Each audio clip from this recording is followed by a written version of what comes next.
O TV em Revista chega acelerado com a aprovação do projeto de lei 529 de 2020 de medidas de ajuste fiscal e equilíbrio de contas públicas no estado de São Paulo, que ocorreu aqui na última terça-feira na Assembleia Legislativa.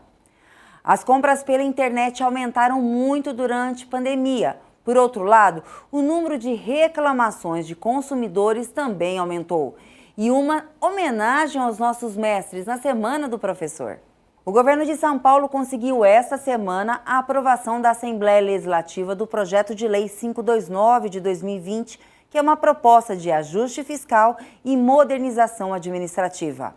O pacote proposto pelo Palácio dos Bandeirantes e avalizado pelo Legislativo tem como objetivo, segundo o governo, manter em dia o pagamento de servidores, garantir serviços públicos de qualidade e recuperar parte da capacidade de investimentos públicos estaduais.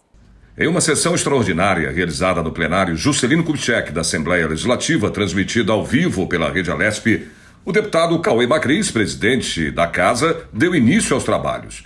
Na madrugada da quarta-feira, o item 1 da pauta, o projeto de lei 529 de 2020, de ajuste fiscal e equilíbrio das contas públicas no estado de São Paulo, foi aprovado, faltando apenas o item 2 da pauta, que retirava do projeto original a extinção da FURP, o Oncocentro, IMESC, TESP e toda a parte relativa ao ITCMD e parte da transferência do superávit financeiro das universidades estaduais e da FAPESP. Já na noite de quarta-feira, os parlamentares foram à tribuna fazer o encaminhamento dos destaques do item 2. Esgotado o tempo de discussões, foi a votação e, por unanimidade, 73 votos não, o item 2 foi retirado do projeto de lei 529, que extinguia essas instituições. O líder do governo, o deputado Carlão Pignatari, do PSDB, falou positivamente da aprovação do PL 529 para o estado de São Paulo. São Paulo conseguiu sair na frente dos estados e dos municípios brasileiros pela aprovação desse plano de economia, de economicidade para São Paulo, para tirar o déficit de mais de 10 bilhões que teríamos no ano que vem. Alguns agradecimentos muito especiais, em especial à Comissão de Saúde, presidida pela nobre deputada Analice Fernandes, que nos ajudou, junto à deputada Janaína Pascoal, para que houvesse a retirada dos órgãos de saúde do projeto. Acho que foi de extrema importância, o Oncocentro, a FURP, foi um pedido da bancada e levado pela presidente da Comissão de Saúde de São Paulo. E sobre o ITESP, presidente, acho que foi mais um avanço que nós fizemos aqui. A Assembleia Legislativa tem o poder de melhorar os projetos que vêm do Executivo, como foi feito também no roteiro de votação. Aonde, sobre o ITESP, vários deputados, citando o deputado Reinaldo Augusto, deputado Mauro Bragato, deputado Zerbini, deputado Barros Munhoz, Fernando Cury, Tamar Borges, enfim, todos, deputado Márcio, mas que fizeram um pedido para que se retirasse do texto a extinção do Instituto de Terras de São Paulo. E foi feito aqui, pela Assembleia Legislativa de São Paulo. E houve obstrução, houve de todas as maneiras. Nós ficamos aqui quase 3 semanas, presidente, numa obstrução que, para mim, obstruíram 40 milhões de paulistas. Às vezes, ouvindo o jurista Daniel José, que tem vários pareceres de inconstitucionalidade. Se tivesse a certeza, eu posso arrumar 50 pareceres pela constitucionalidade desse projeto. Quando a gente vê deputados vindo aqui fazerem defesas de TCMD, de algumas empresas de locadoras de São Paulo, isso às vezes deixa a gente muito triste. Mas São Paulo é um estado que saiu na frente na reforma administrativa, na reforma tributária e nos fundos do Estado de São Paulo. De empresas como Artesp, Arcesp, Procon, que tinha fundos de mais de R$1 bilhão, que estavam lá há vários e vários anos não sendo utilizado para poder fazer pleito ao Estado, para poder usar o recurso do Estado de São Paulo né, para pagar saúde, para pagar segurança. Então, isso foi um avanço que São Paulo teve. E São Paulo que é a vanguarda, que é a locomotiva. E que, com certeza, presidente, os 48 deputados, mais o presidente, que deu quórum nas duas votações, não só no método, mas também no substitutivo, nós trouxemos um avanço enorme para São Paulo. A deputada Janaína Pascoal agradeceu a todos que apoiaram a manutenção das empresas que estavam extintas pelo projeto.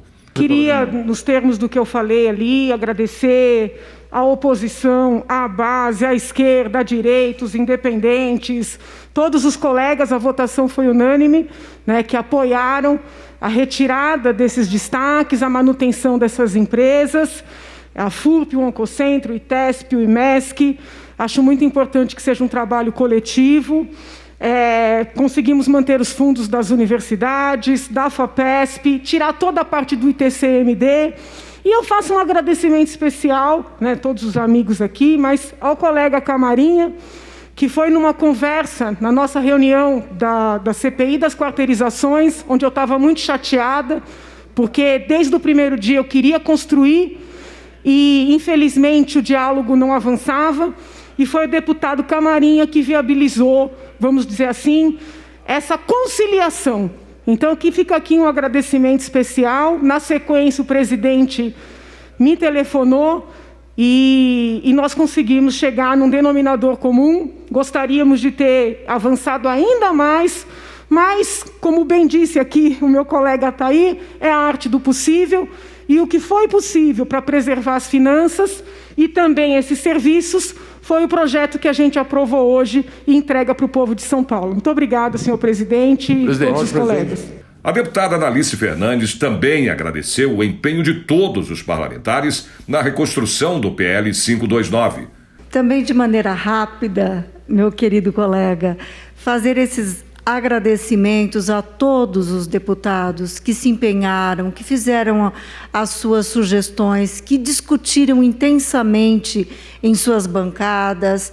Eu me lembro, deputada Janaína, quantas vezes você me mandou mensagens para que a gente pudesse elaborar alguma coisa, participar desse momento importante dessa reconstrução. Quero agradecer, eu acho que o nosso papel é esse, é o verdadeiro papel do parlamento. Eu quero agradecer imensamente a fala do líder do governo, do deputado Carlão, que reconhece o empenho de todos nós. É verdade que nós fizemos várias falas, né, deputado Camarinha, em outras oportunidades, deputado Cauê, enfim. Eu não acho correto ver a oposição ser oportunista, de vir ao microfone para fazer críticas infundadas, sabe? E para pegar carona numa luta muito grande feita pelos deputados que têm consciência da grande necessidade que o governo tem do apoio dessa casa. E, mais uma vez, de maneira grandiosa, honrada, nós conseguimos aperfeiçoar esse encaminhamento do Palácio, que no início foi realmente equivocado, mas graças a Deus e graças ao diálogo aberto de todos nós saímos desse processo vitoriosos, porque o Estado de São Paulo merece um parlamento ousado, competente como o nosso. O deputado Vinícius Camarinha, que ajudou a construir um texto mais flexível do PL 529, cumprimentou a todos e fez um agradecimento aos colegas. Quero cumprimentar todos os colegas deputados, presidente. Agradecer muito o deputado André do Prado, que está aqui acima com a gente, líder do PL. Parabenizar pelo seu trabalho, pelo seu empenho, pela sua luta, pela sua história na vida pública, como ex-prefeito, como um deputado experiente. Eu queria aqui lhe cumprimentar. Da mesma forma, o deputado Alex da Madureira, que deu uma contribuição enorme em sugestões. Agradecer o deputado Wellington, que está aqui também, que eu pude, o deputado Altair, eu não estou vendo os outros deputados, o Tenente Nascimento, o Adalberto Freitas, que está aqui, o Olim, que está aqui. Em especial, cumprimentar a deputada Janaína, que quis o destino que, numa conversa republicana, numa CPI em público, televisionado, inclusive, a gente começou a discutir o projeto e foi um momento oportuno que nos deu a oportunidade de encontrar convergências de todos os outros colegas que seguiam na mesma direção que a deputada Janaína.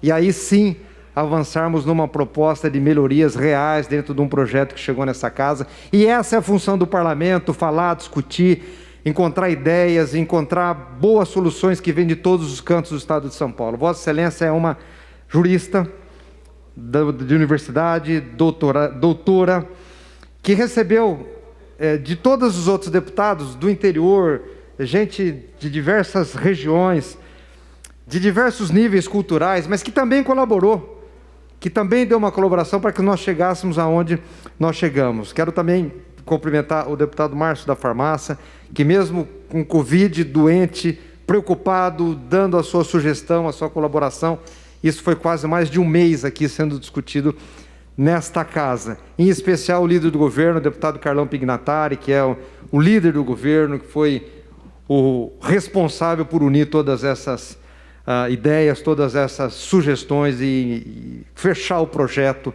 e nós avançarmos no que temos hoje. Eu acho que é isso, presidente. O parlamento funciona dessa maneira, com divergência. Meu respeito à oposição, meu respeito ao trabalho que vocês fizeram aqui, mas, sobretudo, a conquista de uma articulação que foi feita aqui pela maioria que venceu hoje, dando a oportunidade de ter um projeto melhor do que chegou aqui. Aprovado na Assembleia Legislativa, o projeto agora vai à sanção do governador. Antes de encerrar, o presidente Cauê Macris fez um desabafo sobre o processo de condução dos trabalhos. Meus amigos, minhas amigas, antes de encerrar, eu quero fazer algumas pequenas palavras a respeito desse processo como um todo. Não é simples estar na cadeira de presidente da Assembleia Legislativa num momento tão delicado como esse da nossa sociedade, difícil, que o país e o mundo vem vivendo, um vírus matando milhares e milhares e milhares de pessoas no mundo todo, contaminando muitas pessoas, gerando devastação não só do ponto de vista de saúde pública, mas também econômica, a consequência que bate à porta. E numa casa de leis, como a democracia assim impera, onde você tem contraditórios, né? Não é simples administrar os contraditórios. E quero fazer a minha fala aqui, me desculpando com os colegas que ao longo da condução do processo eu possa ter subido muitas vezes, porque se eu estiver de um lado, o outro lado vai estar bravo comigo. Se eu estiver do outro lado, o outro lado vai estar... Não vai ter jeito. Eu nunca vou conseguir, dentro do processo de condução, agradar a gregos e troianos. Mas eu me esforço ao máximo para fazer com que a gente tente buscar uma harmonia, que a gente tente fazer o debate de ideias e do contraditório da melhor maneira possível. Esse tem sido o meu esforço constante nessa legislatura. Confesso que um desafio, uma legislatura diferente daquilo que a gente está acostumado. Eu tenho 5 mandatos, esse meu 5º mandato é muito diferente daquilo que eu já enxerguei ao longo do tempo, mas esse é a caixa de ressonância do que nós temos na sociedade. Eu acho que aqui nós somos representantes da sociedade. E se a sociedade está representada por nós desta maneira, nós temos que nos adaptarmos dentro da sociedade feita e representada aqui pelos senhores parlamentares e senhoras parlamentares. O governador João Dória voltou a defender o projeto de lei do Executivo aprovado na Assembleia Legislativa na última terça-feira. É a mais ampla reforma administrativa já feita no país e uma mudança justa e necessária. A modernização administrativa era um compromisso de campanha do nosso governo, portanto, uma proposta que foi aprovada pela maioria dos eleitores e agora aprovada pela maioria dos deputados estaduais na Assembleia Legislativa de São Paulo. Agora, vamos ter um Estado mais enxuto, mais ágil e mais eficiente. Um projeto de combate aos desperdícios, duplicidade de funções e desequilíbrios. Volto a mencionar aqui que o nosso governo é um governo liberal, um governo pró-mercado e um governo que entende que um Estado menor é mais eficiente e produtivo, principalmente no atendimento aos mais pobres, aos mais humildes e que precisam do apoio na educação, na saúde, na segurança pública e na habitação popular. A modernização mantém São Paulo no campo da responsabilidade fiscal e permitirá que o Estado de São Paulo continue a pagar salários em dia, manter os seus investimentos, conforme já mencionei, em saúde, educação, assistência social e habitação popular. É isso que se espera de um governo responsável, atendendo quem mais precisa, os mais humildes, os desvalidos e os mais pobres em São Paulo. Quero reafirmar também o compromisso que assumimos com os parlamentares e com a sociedade civil de São Paulo. Não haverá nenhum aumento de imposto na cesta básica de alimentos e na cesta básica de medicamentos.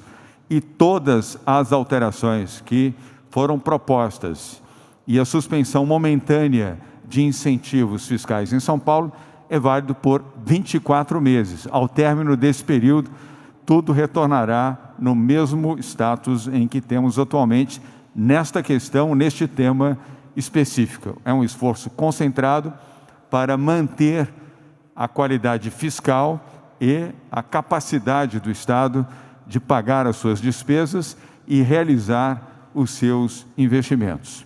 O nosso governo continuará trabalhando para reduzir desigualdades e proteger os mais pobres e os mais vulneráveis. E quero, finalizando neste tema, cumprimentar os 48 deputados na Assembleia Legislativa de São Paulo que votaram favoravelmente a este projeto de modernização administrativa e votaram pelos mais pobres e pelos desvalidos. E não quero desqualificar os que votaram contra. O processo democrático estabelece isso: respeito pela decisão da Casa Legislativa, respeito pelo debate e respeito pelo contraditório. Tanto entendo como parte do processo democrático o debate que, durante as últimas 3 semanas, aconteceu na Assembleia Legislativa de São Paulo. Não há crítica a isso. Antes e depois da aprovação, o PL 529 recebeu muitas críticas. Um dos parlamentares contrários foi o deputado Paulo Fiorilo, do PT. Em entrevista ao jornal da Rede Alesp, o representante do Partido dos Trabalhadores explicou os motivos das divergências com o Executivo. A primeira contradição é que o secretário, ao apresentar as justificativas para o projeto 529, ele disse que o déficit é de 10,4 bilhões. E quando nós aqui recebemos a peça orçamentária, o próprio governador, na carta que envia para a Assembleia, diz que o déficit do ano que vem será de 8,2. Portanto, a primeira contradição, o secretário na quarta-feira diz 10,4, na quinta-feira de manhã, ao recebermos o documento, está lá escrito 8,2. Quem é que está mentindo? O secretário ou o governador? Tudo bem, podia dizer o seguinte: não, a gente refez as contas e o déficit diminuiu. Mas o secretário podia já ter dito isso pessoalmente quando esteve aqui na Assembleia. Não fez. Agora, o pior, ele apresentou uma tabela que mostrava o déficit de 10,4. O problema é que quando a gente soma os valores apresentados pelo secretário, a gente encontra um superávit de 5,7.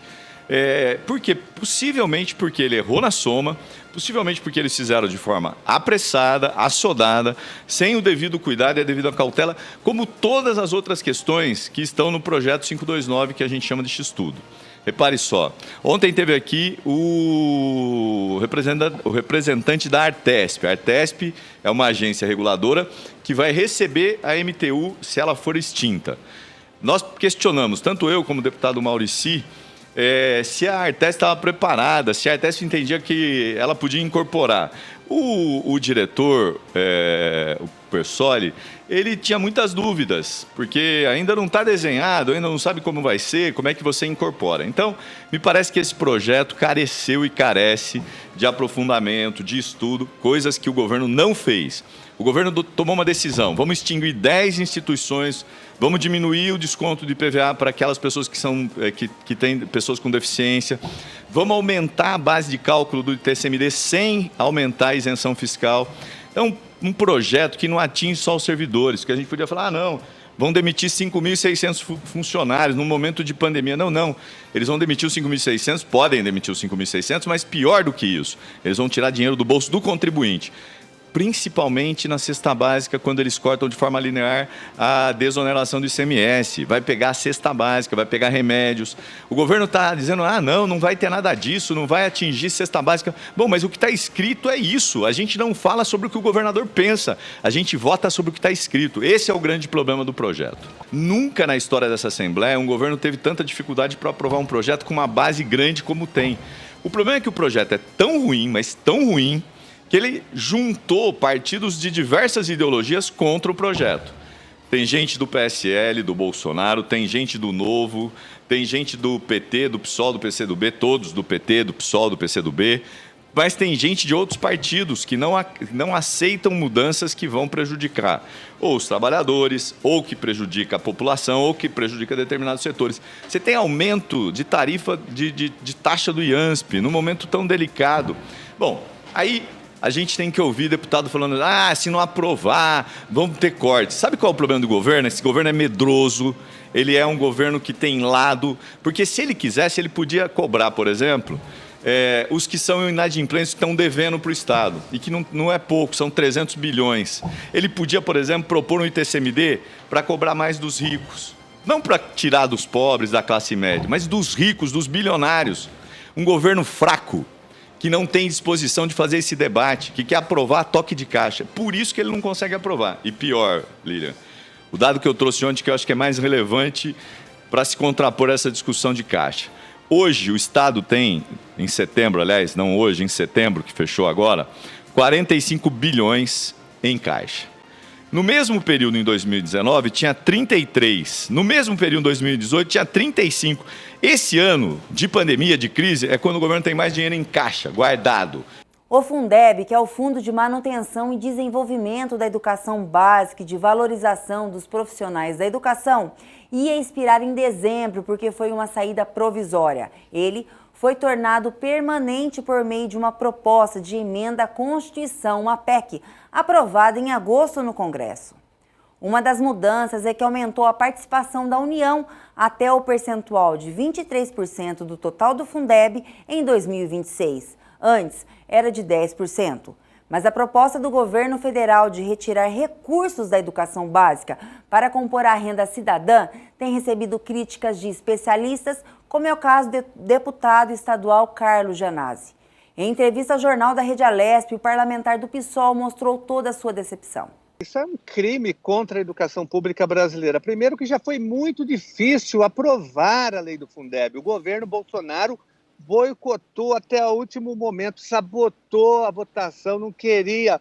Paulo Guedes era contra o Fundeb, que financia a escola pública brasileira, a educação básica inteira do Brasil. Foi muito difícil aprovar, mesmo assim nós aprovamos não do jeito que nós queríamos, com mais investimento para a educação. O nosso objetivo era que houvesse um aumento de 40%, só conseguimos 23% de aumento no financiamento da educação pública. Agora, o Bolsonaro, vai tentar retirar dinheiro, a proposta deles é tirar dinheiro da educação pública, que já está subfinanciada no Brasil, que já passa por uma grande dificuldade, para canalizar para um programa social importante que nós defendemos, mas tem que ser com dinheiro da assistência social de outras fontes. Ele tem que taxar as grandes fortunas, os milionários, os bilionários.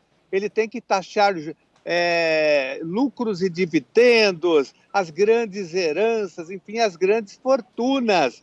Tem que mudar a política de desoneração fiscal, tem que tirar de quem tem, e não da educação, porque a educação pública é o principal instrumento de desenvolvimento humano, social, econômico do país. Todos os países que se desenvolveram investiram na educação pública, mesmo nas mais terríveis crises e no pós-guerra. A própria Alemanha, o Japão, eles viraram potências porque investiram pesadamente em educação pública. E o Brasil vai fazer o contrário, ele numa crise sem precedentes, tem a pandemia, mas tem uma crise econômica muito grave no Brasil, com desemprego só aumentando, porque não há política econômica hoje no Brasil. Nós estamos à deriva com esse governo Bolsonaro e com Paulo Guedes, e aí o governo, ao invés de potencializar na pesquisa, no ensino, na educação pública, ele vai retirar dinheiro da educação. Então, Isso é um crime, nós não vamos aceitar. Nicolau Maquiavel foi um filósofo político, historiador, diplomata e escritor italiano, autor da obra-prima O Príncipe. Maquiavel foi o profundo conhecedor da política da época, estudou em suas diferentes obras. Viveu durante o governo de Lourenço de Médici. Realista e patriota, definiu os meios para erguer a Itália. Nicolau Maquiavel nasceu em Florença, Itália, no dia 3 de maio de 1469. Sua família, de origem toscana, participou dos cargos públicos por mais de 3 séculos. Para tentar entender um pouco mais esse gênio, também chamado de homem malvado, o programa Lespe Conecta recebeu como convidado José Paulo Lani, que é jornalista e escritor. Maquiavel era gente boa, viu? Maquiavel era gente boa. Ah, é? Talvez não para os padrões de hoje, mas para os padrões daquela época. Eu acho importante a gente sempre ter em mente que quando a gente busca entender, e não falei julgar, eu falei entender uma personagem histórica, é preciso que a gente entenda o contexto em que ela viveu. Né? Então, a gente não pode fazer um julgamento retrospectivo com base naquilo que a gente entende como o que seja a moral, a decência, os bons costumes de hoje. Porque a história é mutável e cada época tem as suas peculiaridades.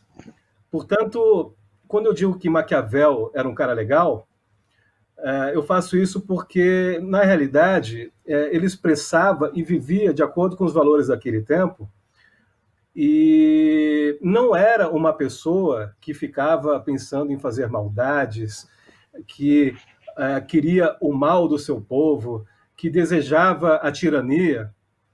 Não era uma pessoa que acreditava que se devesse trair um amigo. Não era uma pessoa que fosse indiferente ao sofrimento das outras, ou mesmo da sua nação, né, da sua cidade-estado, ou mesmo de uma maneira mais ampla da Península Italiana.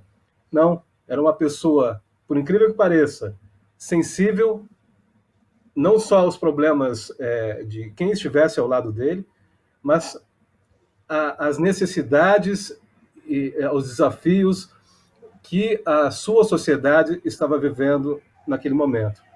Então, é claro que a gente tende, nos dias de hoje, lançar um olhar para o Maquiavel com base apenas no escrito mais famoso dele, que foi O Príncipe, porque esse livro contém algumas ideias que soam violentas, soam hipócritas e soam mentirosas nos dias de hoje, como naquele tempo. Agora, Zé Paulo. Pois não. Você estudou Maquiavel por vários anos para poder escrever essa peça teatral, né? O que te motivou a estudar Maquiavel? O que levou você a iniciar os estudos sobre ele? Bom, em primeiro lugar, o fascínio que eu tenho pela história, de modo geral. Eu gosto muito de história, eu leio tudo que eu posso sobre história. Tenho uma atração irresistível pela Itália, pelo Império Romano, pela República Romana. Eu gosto muito de estudar esses 1.500 anos, 1.700 anos, de maneira que eu acabei deparando com algumas biografias muito boas do Maquiavel, e esse tema acabou me fascinando. Então, eu li uma biografia, depois eu li outra, fui lendo, e no início eu não tinha intenção de escrever sobre Maquiavel. E eu acho interessante isso, porque a vida leva a gente a fazer certas coisas que a gente nem imaginava. Então, o que eu queria era entender, eu queria conhecer.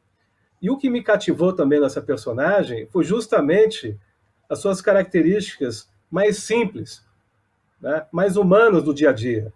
Não exatamente a sua filosofia política. Aliás, há uma discussão, né, sobre se o Maquiavel era realmente um filósofo no sentido estrito, sistemático. Há quem diga que ele era um pensador, mas que, como ele não havia sistematizado, não sistematizou a filosofia, os pensamentos dele, não se pode até considerar que ele fosse filósofo. Mas há, sim, uma grande corrente, inclusive no meio acadêmico, que o considera o primeiro filósofo político da história, ou o criador da ciência política. Mas não era exatamente isso que me interessava, viu, Fábio? O que me interessava era aquele sujeito que, tido como uma pessoa má, era absolutamente engraçada, era tida pelos amigos dele como uma pessoa que gostava de pregar peças, de fazer piadas, se reunia com os amigos para beber até tarde da noite. Ele tinha uma característica que a gente não pode dizer que vamos dizer, a gente não pode dizer que é boa, mas a gente pode dizer que é humana, que vamos dizer, é comum entre muitas pessoas, das mais simples às mais complexas, que é o fato de que ele era mulherengo, né? Então, isso até me remete a um mulherengo talvez muito mais presente do que ele na história, que foi o nosso Dom Pedro I, né? Mas o Maquiavel era mais sutil em relação a isso, né? Porque ele tinha uma família que ele amava, a sua esposa, Marieta, não sei se fazia vista grossa, porque naquela época as mulheres costumavam fazer vista grossa para as escapadas dos maridos, né? E ele, ao mesmo tempo, era uma personagem que viajava muito em missões diplomáticas, e parece que em cada cidade em que ele estivesse, ele encontrava, vamos dizer, maneiras pouco familiares de se divertir, né? E é claro, eu não estou dizendo que isso seja bom, que seja ruim, eu estou dizendo que isso é aquela coisa que acontece com qualquer pessoa que hoje diz, não, Maquiavel era mau, Maquiavel não prestava, quando na realidade ele era uma pessoa comum sob muitos pontos de vista. Agora, José Paulo, você até remeteu essa particularidade dele, de ele ser mulherengo, e falou quando ele já era diplomata que ele viajava muito, mas existe alguma literatura que fala um pouco da infância do Maquiavel, como que era o pai, a mãe, até para a gente entender como é que foi a formação de caráter dele? Sim. Uma coisa que é muito legal quando se estuda Maquiavel é que a gente tem acesso a muitas cartas daquela época. O Maquiavel deixou centenas de cartas, né? Não só ele, como os correspondentes dele. Então é possível traçar uma boa parte da vida cotidiana mesmo do Maquiavel, desde a infância dele até a morte, praticamente, né? Quer dizer, um pouquinho antes. Então a gente tem, sim, o pai do Maquiavel era o que a gente pode chamar hoje de advogado. Ele tinha uma formação jurídica e até por isso tinha um título que hoje seria uma espécie de doutor, que era Messer Bernardo Machiavelli. Era um humanista e ele acabou transferindo, né, transmitindo essa sua peculiaridade aos filhos.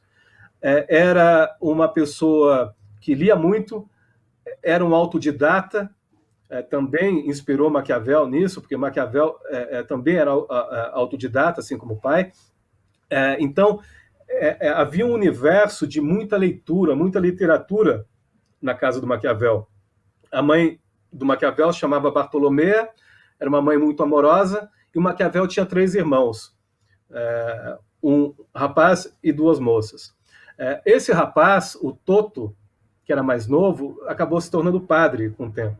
E, aliás, na peça, depois eu acabei brincando com isso, porque eu acabei fazendo com que o Guido, um dos filhos do Maquiavel, resolvesse seguir a carreira do tio. Então, a atmosfera na casa do Maquiavel era de muito interesse por literatura, não só a literatura mais recente da época, como a dos tempos antigos. Então, havia lá na biblioteca deles livros sobre gregos, sobre romanos. Maquiavel teve uma educação, uma instrução que não se pode considerar que tenha sido uma formação brilhante ou irretocável, dada a própria condição da família, que não era uma família que a gente pudesse considerar de grandes senhores, embora no passado isso tivesse acontecido, né? Era uma família que tinha uma raiz nobre, tinha grandes personagens. Esse nome Machiavelli consta que seja uma referência aos maus cravos de Jesus Cristo, porque um ancestral, o primeiro deles, ou um dos primeiros, acabou tendo uma vida santa em Jerusalém e acabou recebendo esse sobrenome. Essa é uma teoria. Mas, naquele momento da infância do Maquiavel, tratava-se do que a gente pode chamar hoje de uma família de classe média, né?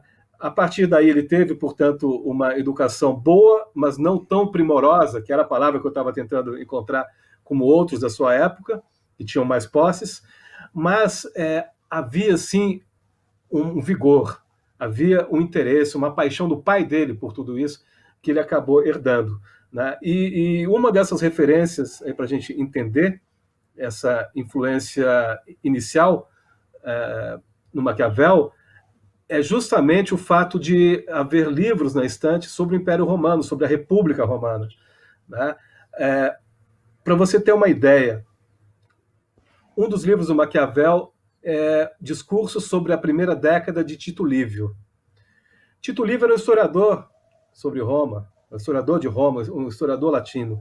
E ele, portanto, deixou vários escritos sobre essa fase histórica, e Maquiavel ficou fascinado, assim como o pai, por isso. Então, desde cedo, Maquiavel lia sobre Roma, sobre o Império, sobre a República, e tempos depois, anos depois, acabou escrevendo um livro muito importante, que é Discurso sobre a Primeira Década de Tito Livio.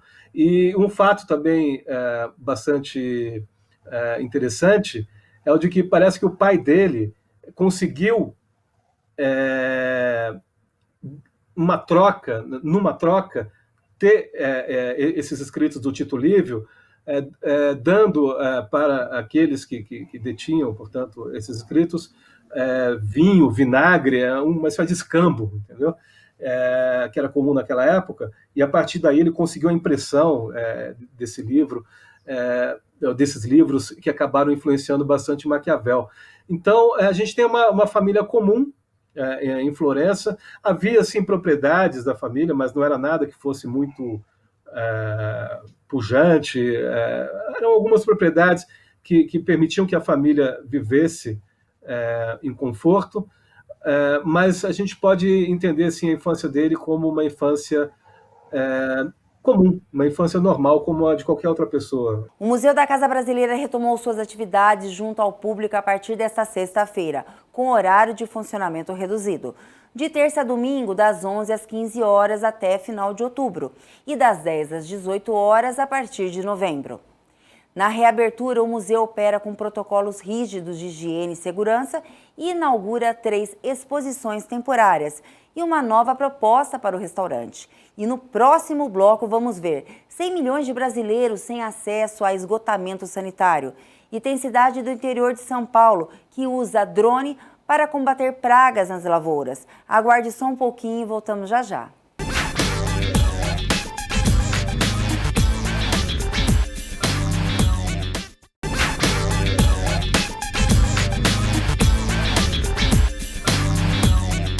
Já estamos de volta. Em tempos de coronavírus, o e-commerce está mudando o comportamento do consumidor.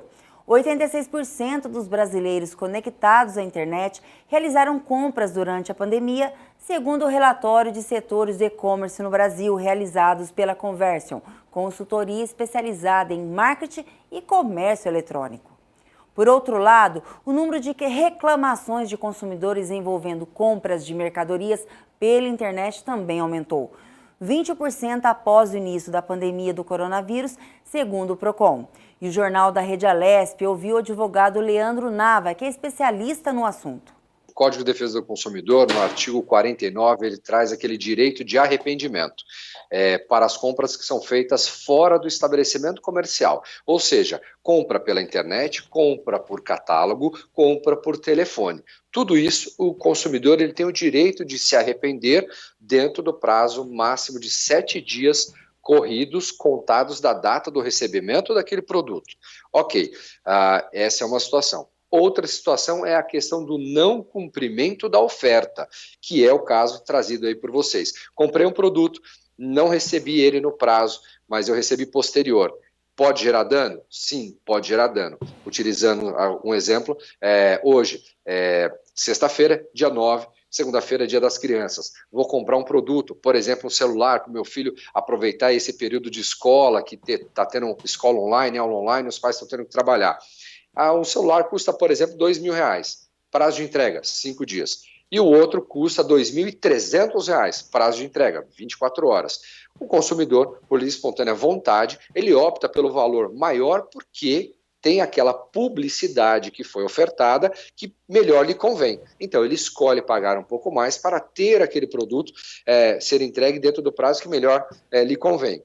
Não foi cumprida a oferta, o consumidor tem o direito de rescindir a compra e automaticamente poderá fazer a reclamação junto à empresa para poder reter o seu valor de volta devidamente atualizado, como também requerer somente ao Poder Judiciário uma questão indenizatória. Pois é, e tem vários mecanismos na internet. Você tem aí o Procon funcionando muito bem, atendimento pela internet. Você tem alguns sites como o Reclame Aqui também, que as empresas ficam de olho e aí respondem, né? Eu já usei os dois, já usei o Procon pela internet, já usei o Reclame Aqui e posso dizer que funciona, doutor. Agora, eu queria falar um pouco sobre arrependimento de compras, né? É sempre algo que está ali na fronteira, vamos dizer assim, né? O que pode, o que não pode. Muitas lojas trocam produto porque você não gostou da cor e tal, mas nem sempre todas elas são obrigadas a fazer isso. Eu queria que o senhor falasse um pouco sobre essa questão do direito do arrependimento e o que a lei prevê em relação a isso. Olha só que interessantíssima essa sua pergunta. O Código de Defesa do Consumidor, ele traz para nós alguns direitos, algumas garantias, não só ao consumidor, que é a parte mais vulnerável, mas também ao fornecedor de produto ou serviço. Dentre eles, por exemplo, a questão do arrependimento, que só é utilizado para as compras realizadas fora do estabelecimento comercial. Então, eu vou fazer duas observações. A primeira, fui até a loja, verifiquei lá o meu produto, seja uma roupa, um sapato, um acessório, um eletroeletrônico, não importa o que seja. Saí da loja, se a loja, de forma voluntária, não concede o prazo, novamente, voluntária, o consumidor não tem o direito de ir lá e fazer a troca. Poxa, comprei um presente para o meu filho, para minha filha, para o meu marido, para minha esposa, para o meu namorado, não importa. Se a empresa, você saiu da loja, se o produto não possui nenhum tipo de vício, a empresa não é obrigada a efetuar aquela troca. Agora, se ela te coloca, se ela lhe oferece a questão da publicidade, da oferta, você tem 30 dias para trocar. Porém, a minha condição voluntário, ou seja, uma condição, você não arranca a etiqueta e me traz a nota fiscal. Perfeito, aí você goza desse direito, porque a parte, ou seja, o fornecedor colocou essa observação. Isso numa loja física, ok? Então o consumidor não tem sempre o direito de fazer a troca, somente se o fornecedor no ato da venda assim lhe oferecer, porque combinado não sai caro. Ele fez a publicidade, ele tem que entregar. Esse é o modal presencial. Modal digital, virtual. Comprei uma blusa preta, tamanho M, exatamente daquele tecido. Ela chegou na minha casa. Eu olho, provo, ficou maravilhosa. Mas por qualquer situação, eu falo, eu precisava, eu abro a minha gaveta, tenho 30 blusas pretas iguais. Ou eu falo, não quero mais. O consumidor não tem a obrigatoriedade de justificar do porquê ele não quer mais. Aí vem o direito de arrependimento que foi mencionado por você. que é o que? A possibilidade, o direito que o consumidor tem por ter efetuado a compra daquele produto ou serviço fora do estabelecimento comercial. De novo, não é só pela internet, pessoal, é também pela internet, por telefone e também por catálogo, revista, essas coisas, fora do estabelecimento comercial. Chegou o produto, ele tem 7 dias corridos da data que recebeu para efetuar a devolução. Muito importante deixar claro, essa devolução é sem qualquer tipo de ônus para o consumidor. Doutor, o senhor falou sobre os 7 dias, né? E se o produto atrasar para chegar, já passou os 7 dias de compra, aí o consumidor resolve desistir, pode pedir a devolução integral do valor. Como é que funciona isso? A partir de qual momento esses 7 dias é válido? Da compra ou de quem recebeu? Na verdade, esses 7 dias em nada se comunica com esse seu exemplo. Esses 7 dias são 7 dias de direito de eu me arrepender da compra que eu fiz depois que eu recebi o produto. Então, vamos dar o exemplo. Comprei um celular, ele chegou na minha casa, uma blusa, um sapato, uma bolsa, não importa. Chegou na minha casa no dia 1º, ok? Eu tenho 7 dias contados do dia 1º para me arrepender e devolver o produto. Aí eu tenho que formalizar esse meu interesse junto ao fornecedor, via e-mail, via site, ligação com o número de protocolo, data e horário que eu fiz manifestei esse meu interesse, para que a empresa me oriente como eu farei a devolução. Essa é uma situação. A outra situação é, comprei um celular, a empresa me deu, por exemplo, 5 dias úteis para fazer a entrega. Passaram-se 5 dias, 6, 7 dias, acabou, eu já posso rescindir o contrato sem qualquer ônus para mim. Por quê? Porque aquela oferta que foi apresentada, ela não foi cumprida. Então, o prazo de 7 dias não tem nada a ver com a rescisão do contrato, caso não haja cumprimento da obrigação da empresa. Então, vamos lá. Comprei um produto, qualquer produto. Eles disseram que vão me entregar em 5 dias. Não me entregaram, eu já tenho o direito de já não querer mais o produto. Ah, mas ele chegou no 6º, no 7º, no 8º dia. Era esse o combinado? Não, não era esse o combinado. Então o consumidor tem o direito de rescindir o contrato e pegar o dinheiro de volta atualizado. Quase metade da população do Brasil continua sem acesso ao sistema de esgotamento sanitário, o que significa que são aproximadamente 100 milhões de pessoas, ou seja, 47% dos brasileiros. Eles utilizam medidas alternativas para lidar com os dejetos, seja através de uma fossa, seja jogando o esgoto diretamente em rios. Além disso, mais de 16% da população, ou quase 35 milhões de pessoas, não têm acesso à água tratada. E apenas 46% dos esgotos gerados no país são tratados. Desde 2009, o Instituto Trata Brasil, em parceria com a GO Associados, divulga o ranking do saneamento básico das 100 maiores cidades do Brasil. E o Jornal da Rede Alesp discutiu o tema com o especialista do Instituto Alceu Galvão, que falou sobre o marco regulatório, uma novidade para tentar melhorar os atuais índices. O marco regulatório ele é de 2007, a Lei 11445.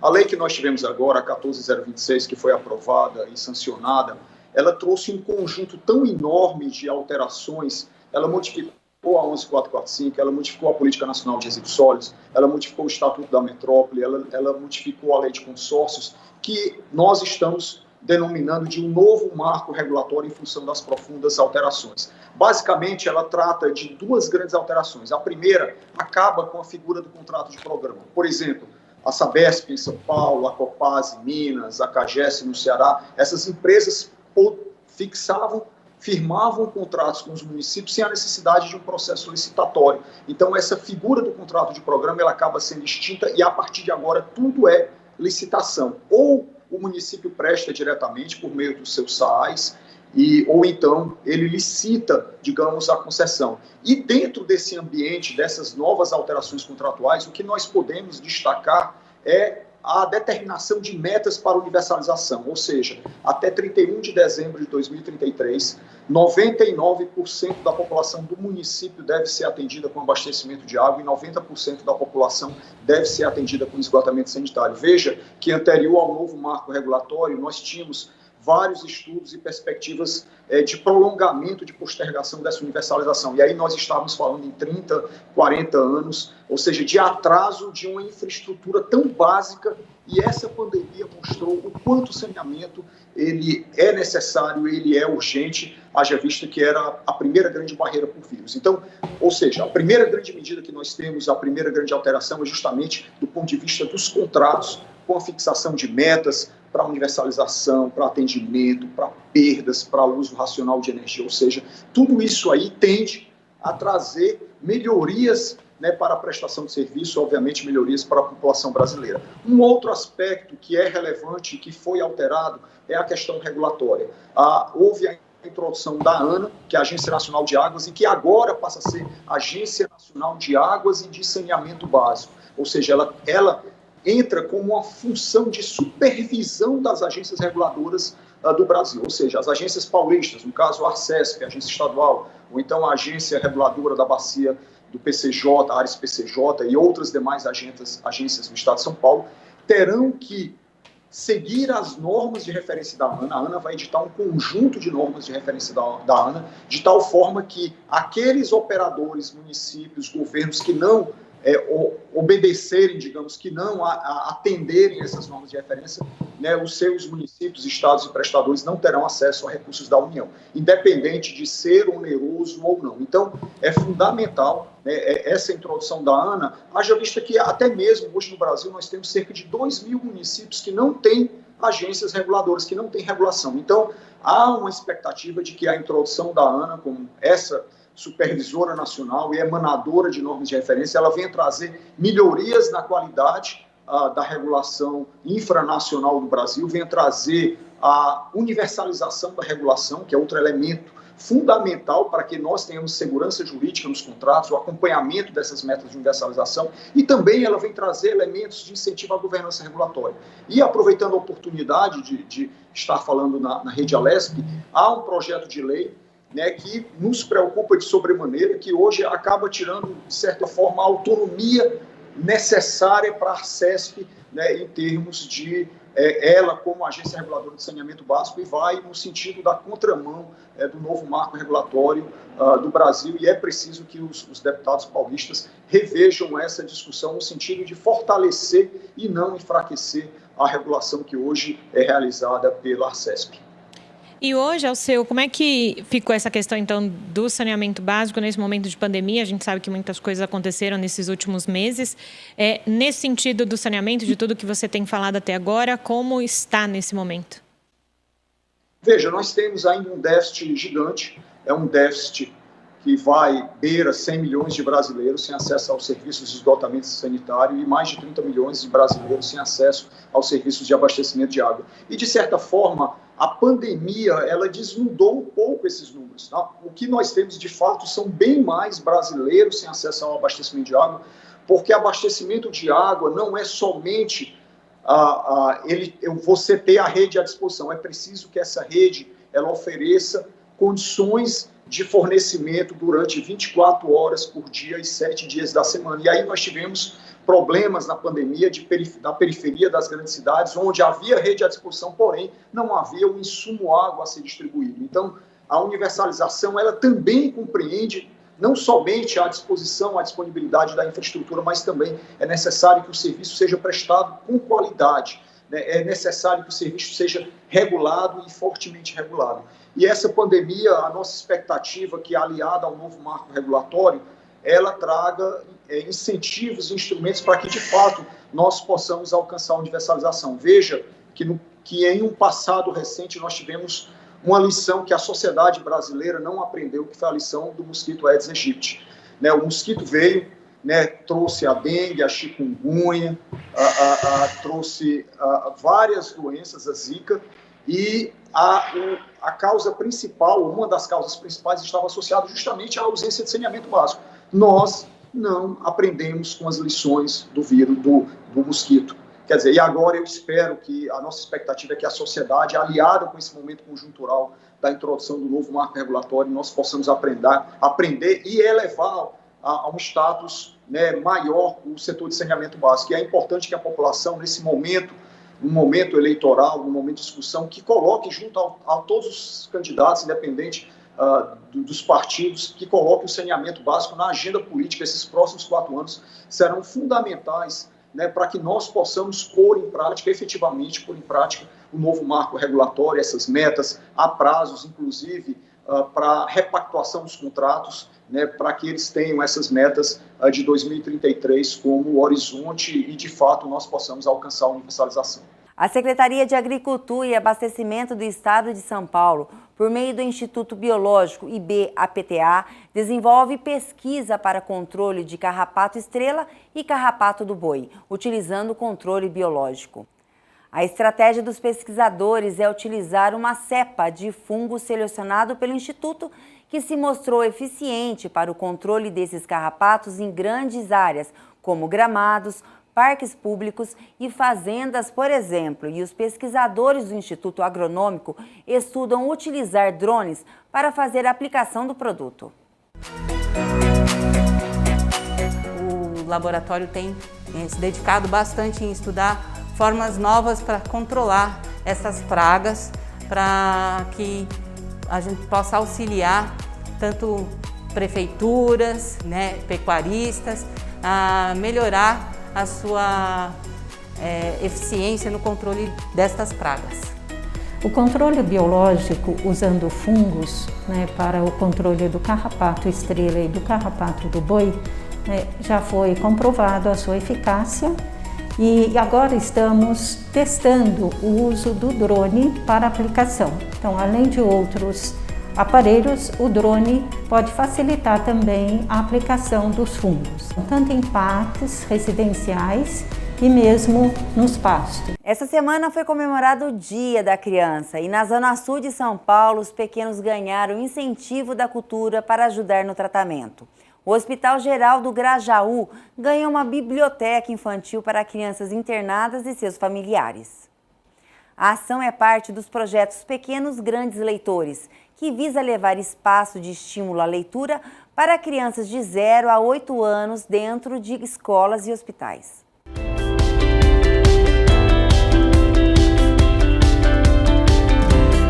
O espaço de incentivo à leitura do Hospital Geral do Grajaú, inaugurado nesta sexta-feira, vai atender por mês cerca de 300 pacientes da unidade. O cantinho, todo equipado e colorido, contará ainda com atividades como contação de histórias, jogos e teatro com fantoches para crianças de 0 a 8 anos. A biblioteca faz parte do projeto Pequenos Grandes Leitores, que leva motivação e interação para as crianças, além de garantir mais leveza ao ambiente hospitalar. Em 5 de outubro de 1994, foi proclamado pela Unesco como o Dia Mundial dos Professores. Para celebrar a aprovação, em 5 de outubro de 1966, foi pela recomendação da Unesco. A data celebra também a adoção pela Conferência Geral da Unesco, que ocorreu em 1997, e da recomendação da entidade sobre também o Estatuto do Pessoal Docente do Ensino Superior. Atualmente, 13 professores possuem mandato no Legislativo Paulista e nas últimas 3 legislaturas, mais de 10% dos 94 deputados tinham passagem pela sala de aula. E numa singela homenagem a essa categoria responsável pela formação de todas as outras, o TV em Revista pega a estrada e vai chegando no final. Mas prometemos voltar na próxima semana com muito mais para você. Até mais. Querido professor, hoje eu quero te dizer quantas coisas aprendi e eu preciso agradecer. Foi você que me ensinou a ler e escrever, me ajudou a encontrar o caminho pra vencer. Obrigado, professor, você é tão importante e hoje eu canto essa canção pra falar do meu amor. Obrigado, professor, nunca mais vou te esquecer, foi você que me ensinou a agradecer. Meu querido professor,